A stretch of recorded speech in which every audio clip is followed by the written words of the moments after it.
दरियाए सिंध से गैर कानूनी 6 नहरें निकालने पर कराची के इलाके मंगो पीर में सिंध सचिवा चेयरमैन अब्दुल मलिक चांडियो की सरपरस्ती में एहतजाजी मुजाहरा किया गया। इस मुजाहरे का मकसद एक ही है कि हमारा सिंधु दरिया जो है वो हमारा जियापा है, हमारी ज़िंदगी है, तो हम अपनी ज़िंदगी का सौदा किसी को करने नहीं देंगे। तो आज सिंध चालिया वेलफेयर एसोसिएशन पूरी सिंध में 16 मार्च के हवाले से पूरी सिंध में पुरअमन मुजाहरा कर रही है कि सिंधु दरिया पे जो 6 कैनाल बनाए जा रहे हैं उसकी हम मज़म्मत करते हैं और हम कभी भी ये बर्दाश्त नहीं करेंगे कि हमारी ज़िंदगी के साथ कोई भी खेलने की कोशिश करे।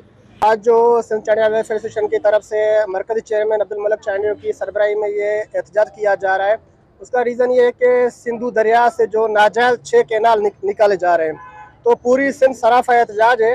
हम आला इदारों को रिक्वेस्ट करते हैं कि खुदारा जब तक एक सिंधी जिंदा है ये आपका मंसूबा कभी भी नहीं होगा।